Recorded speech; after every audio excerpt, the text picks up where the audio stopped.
This is from Jeff. A very loud shout out from Idaho to everyone who has come to the conference launching our book. Very much a labor of love for me for the past 2.5 years and over 4 years for Bruce. That hard as it has been to do has also helped sustain me through some pretty hard times.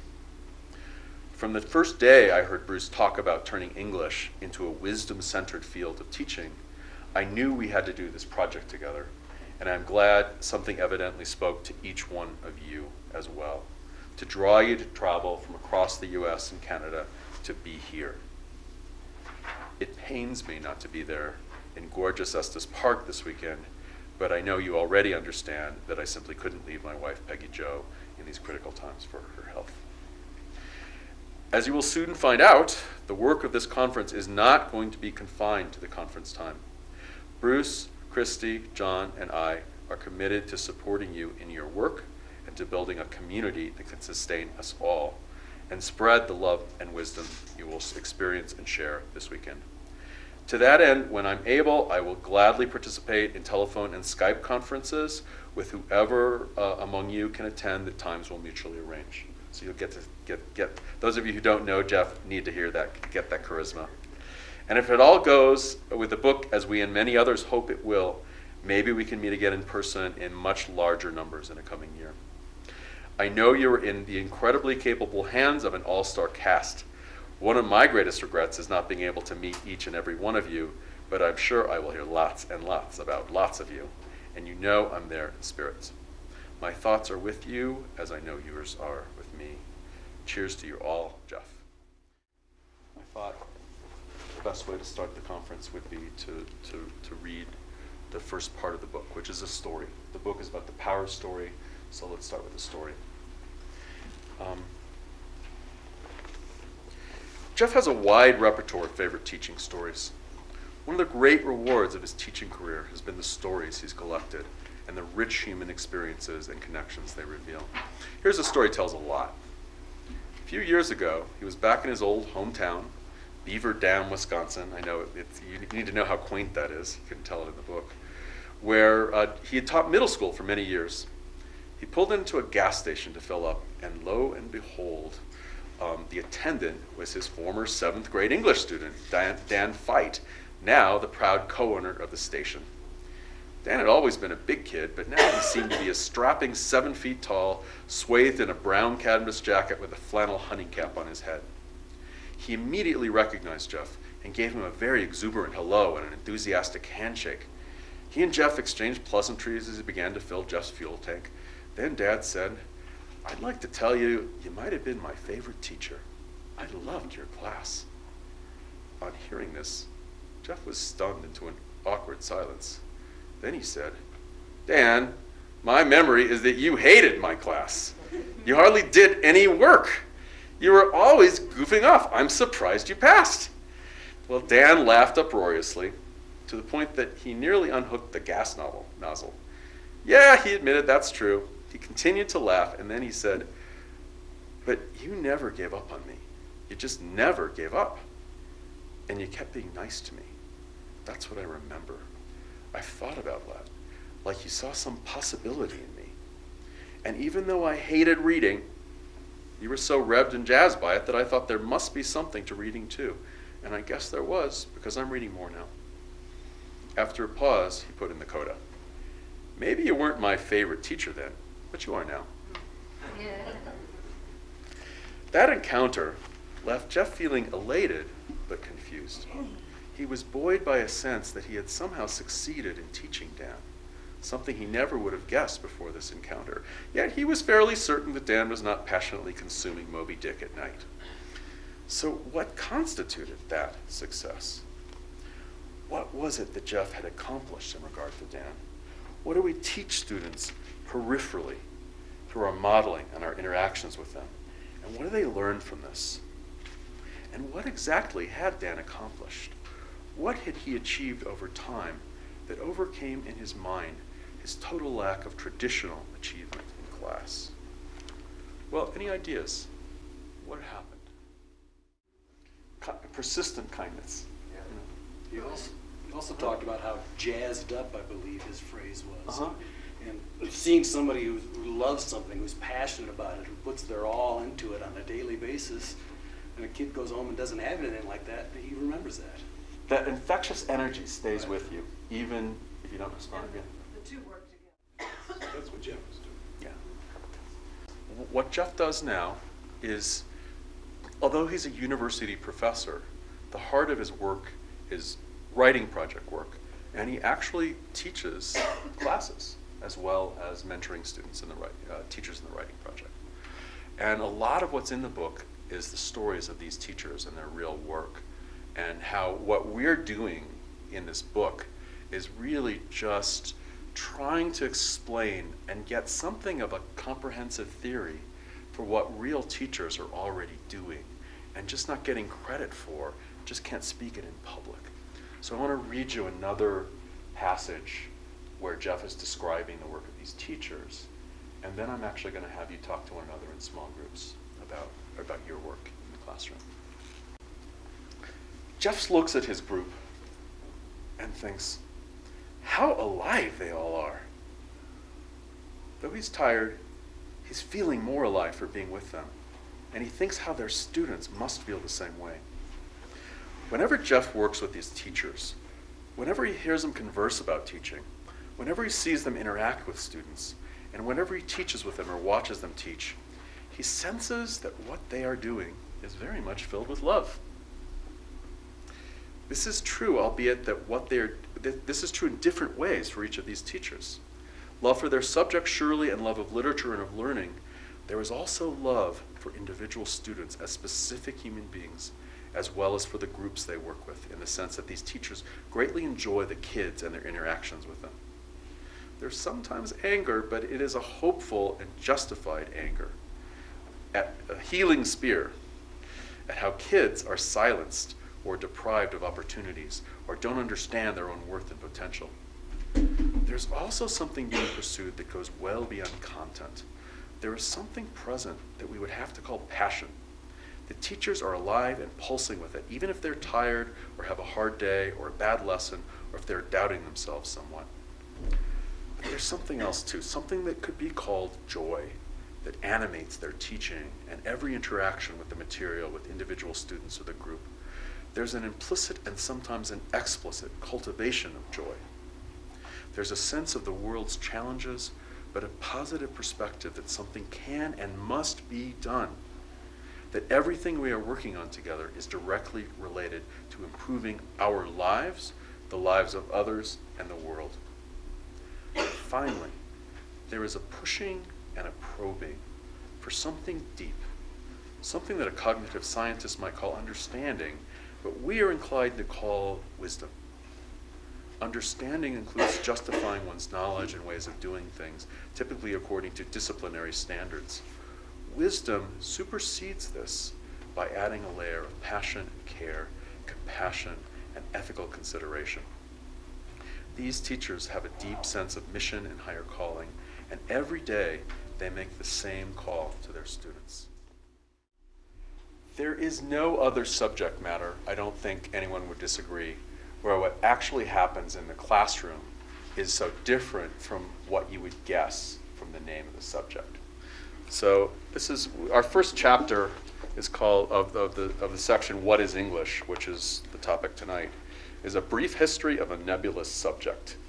And we call English the Cinderella subject because its garments are worn, it's unappreciated, and yet we have an inner sense that there's something really vital and alive about what we do that we have to do sometimes subversively. So listen to this. I teach English. Guess I better watch my grammar then, huh? I teach English. Don't you ever get tired of looking for hidden meaning? I teach English. How will this poetry stuff ever help me get a job? I teach English. Why do you always want to know what I'm feeling? Okay? And I think the most important question is why we always want to know what they're feeling. Okay? And that's the one, if it's not in a touchy-feely way, but if it's connected with genuine love and genuine wisdom, is the transformative question of the discipline. Okay? So let me just, for those, some of you are not part of the field, and this is also a field without a history. It keeps redefining it. And so now there was actually a movement to call the National Council of Teachers of English the National Council of Teachers of Literacy, which is the new word in K through 12 teaching. And at the higher levels, there's been critical theory, deconstruction, cultural studies, all sorts of stuff that keeps redefining what English is, so that there is nobody. The Conference on English Education has tried recently in the last few years to redefine what English is. But as far as they got was saying English is an essentially contested subject, and furthermore, they were not able to get anybody else interested in the discussion. Okay? So there's this group of inquirers about what English is, and the rest of the profession, as a profession, is content with defining themselves as a little sliver of English, but not interested at all in becoming known for something in the world at large. They want to protect their little professional field. Okay. Well, originally the word. So I'm going to talk to you a little bit about how English got formed. And then how it, at certain points, tried to actually define itself. It originally got formed in the last part of the 19th century. It came out of various movements of humanism, but it was basically a movement to educate the unwashed masses in grammar and literature. And so there was a subject matter that we called English that was a common language and a common literature that then got passed down to those masses and got them enculturated in democratic societies. And that was actually very popular. And if you want to know why they don't change the name English today, it's because that message still appeals to a lot of people in ways that literacy, I don't, maybe I'm just not up with things, but I don't see kindergartners saying, oh, I can't wait to go to literacy class.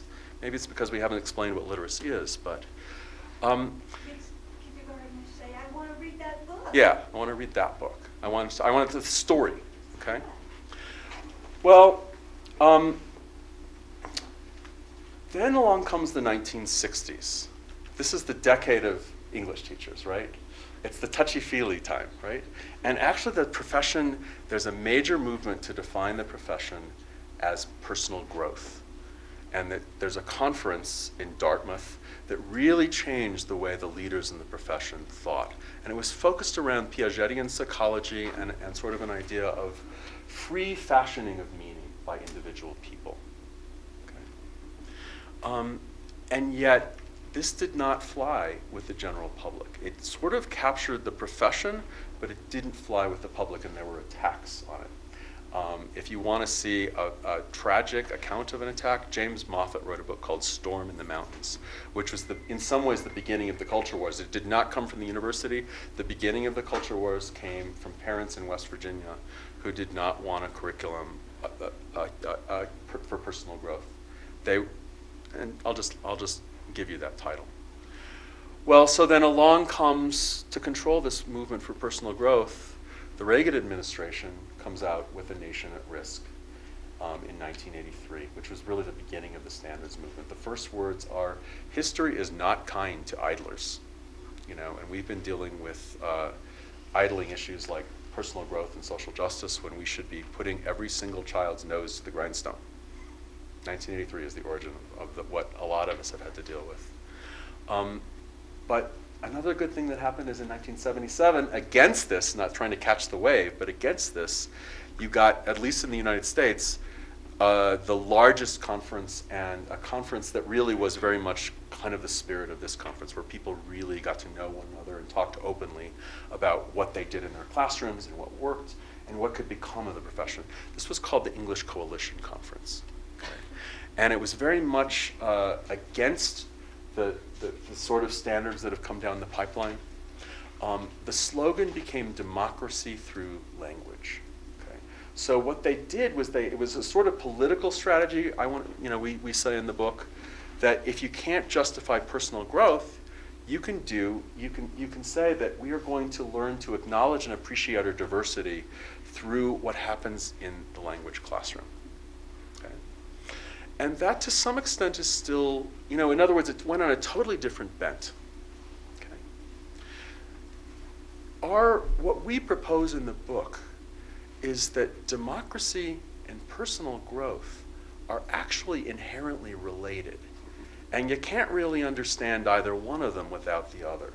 So that the problem of the profession was not just turning around back and forth, but actually we were really getting somewhere in 1966 at Dartmouth. And we were really getting somewhere else at 1987 at Y. But there hasn't been enough effort to understand how the psychology and the politics and sociology actually fit together, are inherently related. Okay? So our phrase for this, a simple phrase, is growing together. Okay? That in other words, as we grow, we actually, the main way we grow is by learning to connect with diverse people. And through this, we grow as people, and we take more of the world in at the same time, and we become more a part of the world.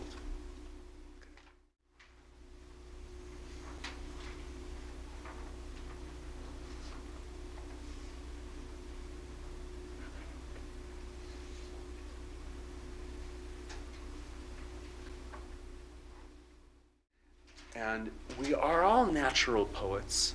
That's part of, in some ways, the core of who we are as humans.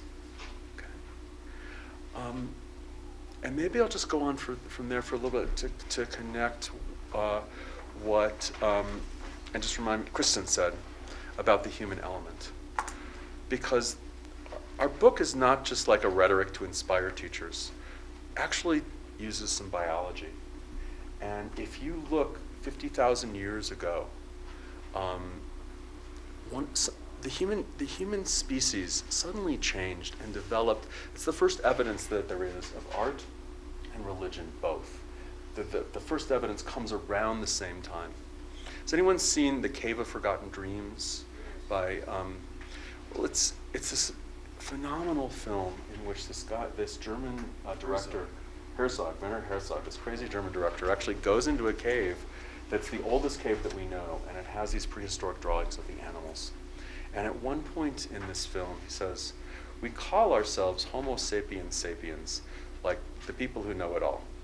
But really, if you look at how we actually evolved, we should call ourselves Homo spiritualis.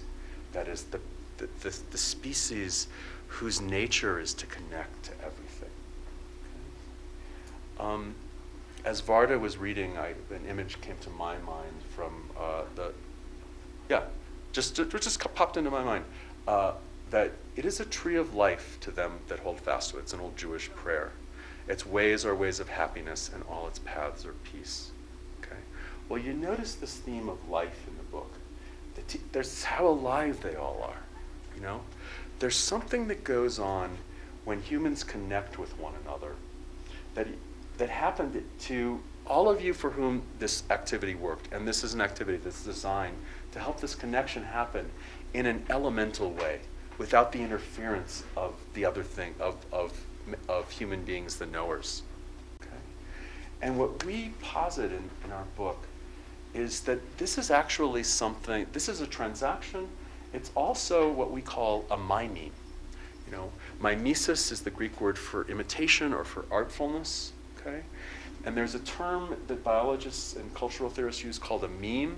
It was invented by Richard Dawkins. That, in other words, it's a cultural practice that reproduces itself. It's a skill or whatever, one of those standards.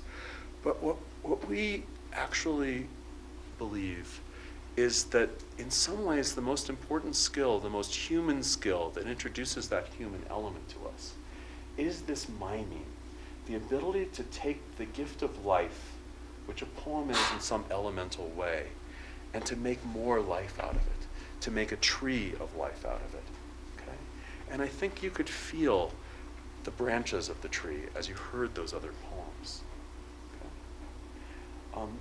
Imagine if we had a system of education that was devoted to helping this tree of life grow. You know? So right now we have this mysterious thing called English at the center of a whole system of education devoted to efficiency and knowledge and things of that sort that come from the left brain. Imagine if we could still do those things, but they were seen as helping us grow that tree of life. Okay? Imagine if we could understand what we now call English, okay, as, just to use another word for now, the humanities. We'll introduce another term later on, where it's an ability for human beings to grow and to grow together as part of human education. Okay? And so if you have this thing at the heart of education that helps education promote life, then you have a species that lives to promote life, instead of what we're doing right now with a lot of what we're doing as a species. Okay? So most people don't think English is all that important.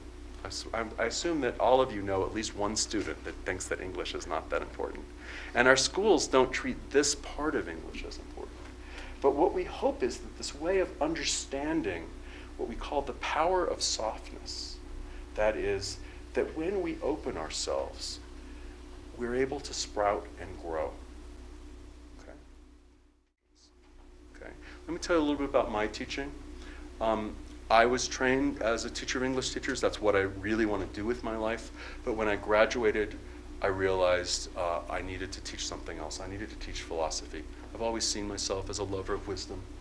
And I had this calling to teach philosophy of education. And I taught courses. David was actually in one of the very earliest ones that focused on developing the inner wisdom of teachers.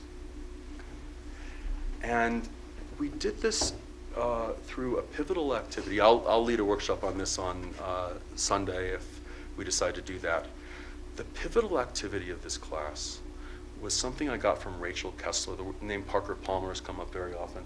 Rachel Kessler was one of the followers, I'll just use that word, of Parker Palmer, who had this research question: what is soul in education? And how did she try to answer it? She didn't go back and read philosophy. She went to schools and asked students, what does soul in education mean to you? And the most frequent answer they gave was deep connection. How much of what I know, personal stories, insights about literature, do I share with my students versus their own discoveries?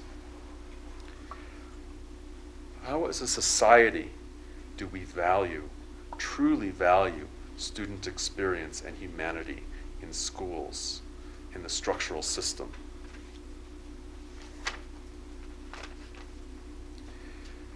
Do I even want to search anymore at all when I've been so slandered and disrespected for all I've given? How can I find the hope to start again and let this all wash off me? How can I teach for, be true to myself? How can I truly help teacher candidates welcome high school students into rich and satisfying literary life? How can I prepare pre-service teachers effectively to negotiate the waters between their own values and goals in teaching and the expectations imposed on them by a life-quenching, stultifying approach to education?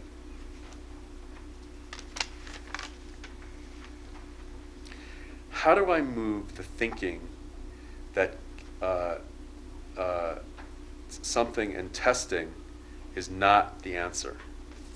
The Common Core Standards, CCSS, I just learned that. How can I remain sane?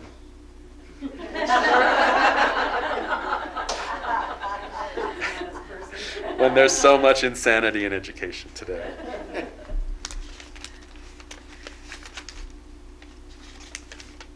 Come to AEPL. When will meaningful educational work and financial stability come together in my life?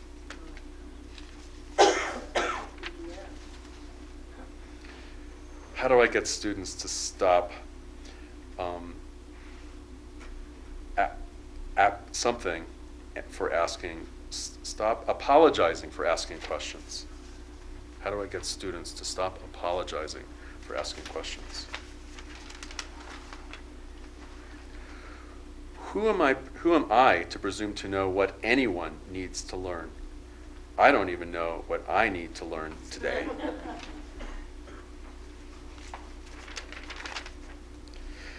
How do I inspire other teachers in my department building to actually care about their students without sounding like a Mrs. Goody Two-Shoes, because the lack of education for those other students truly hurts me?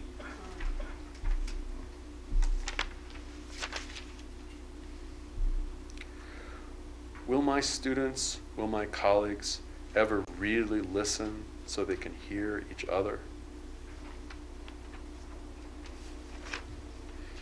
How can I be authentic when I exist in a professional context which is toxic?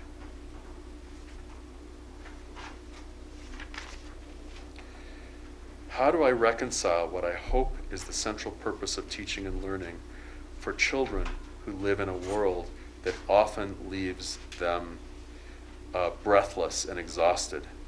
Where is the compromise?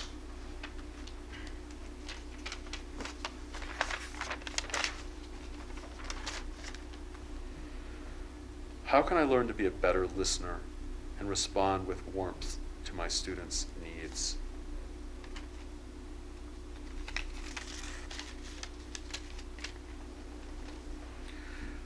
When I am so old and they are so young, how can I be sure that what I am saying and what I am doing is relevant to my students' lives?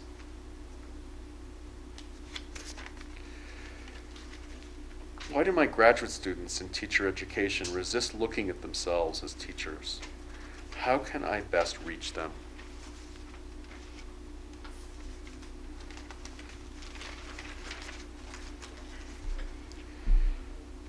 How would you teach children so they become good people? Why don't we teach about truths?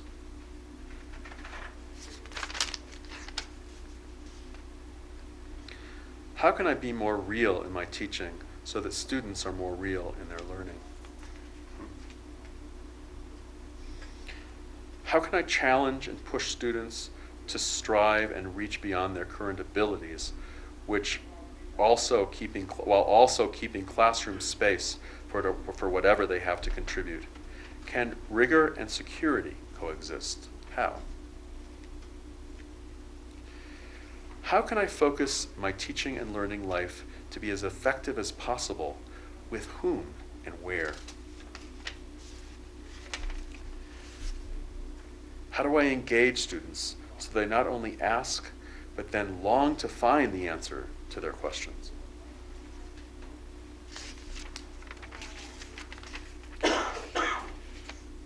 How can I help my students grow through their discomfort?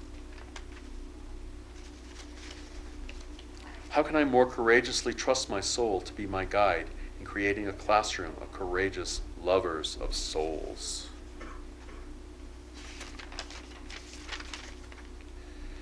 How can I achieve balance between my passion for teaching and the energy it absorbs and the needs of my family without burning out and or becoming embittered? Do I really want to keep doing this?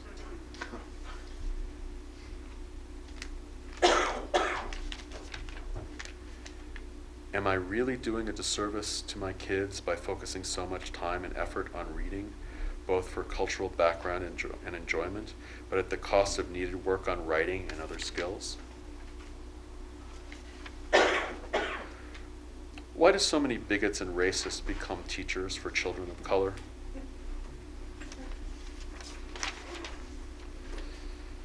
How can I really teach each of my students when there are so many of them and only one of me? How do I care and yet not burn out? There is so much for students to learn. How can they become the scholars they are expected to become in 4 short years? How can I impart the wisdom they need to navigate this? What are the many things I'm going to have to change in myself to be the change I so badly want to see in the world? And will there be time for one to catch up with the other?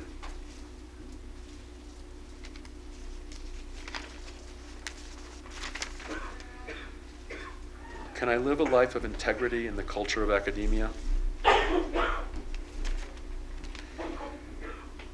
I feel a rising sense of been there, done that. How can I keep myself alive as a teacher and mentor?